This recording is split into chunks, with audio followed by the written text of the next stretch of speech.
दिनांक 26 जानेवारी 2025 रोजी प्रजासत्ताक दिनाचे औचित्य साधून चांदूर बाजार तालुक्यातील ग्राम सुरळी येथील ग्रामपंचायत कार्यालय व जिल्हा परिषद शाळा सुरळी तसेच सुरळी ग्रामवासियांतर्फे गोसी टोनपे महाविद्यालयाचे प्राध्यापक प्रणित देशमुख यांचा नागरिक सत्कार करण्यात आला। प्राध्यापक प्रणित देशमुख हे सुरळी या गावचे रहिवासी असून ते सुरळी येथील माजी सैनिक स्वर्गीय प्रतापराव देशमुख यांचे पुत्र आहेत।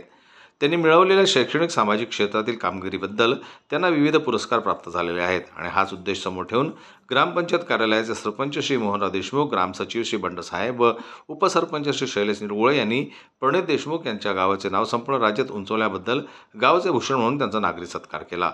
श्री प्रणित देशमुख यांनी सत्काराला उत्तर देताना म्हटले की माझ्या आतापर्यंत झालेल्या सत्कारामध्ये माझ्या गावाने केलेला सत्कार हा माझ्या जीवनातील सर्वात मोठा सत्कार आहे। मी या गावाचा पुत्र म्हणून मला या गावाचा व केलेल्या सत्काराचा कायम अभिमान राहील।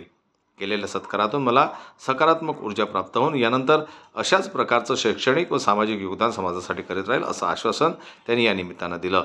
या सत्काराच्या कार्यक्रमात सरपंच मोहनराव देशमुख, उपसरपंच शैलेश निरगुळे, श्री बंडसाहेब, ग्रामसचिव श्री अनिलराव देशमुख, सेवा सोसायटी अध्यक्ष नितीन गवई, पोलीस पाटील रवी खांडेकर, तंटामुक्ती अध्यक्ष मुख्याध्यापक श्री फुकेसर व जिल्हा परिषद शाळेतील सर्व शिक्षक वृंद तसेच शाळेतील सर्व विद्यार्थी, ग्रामपंचायतीचे कर्मचारी, समता सैनिक दलाच्या सर्व महिला प्रतिनिधी व गावकरी मोठ्या संख्येने उपस्थित होते।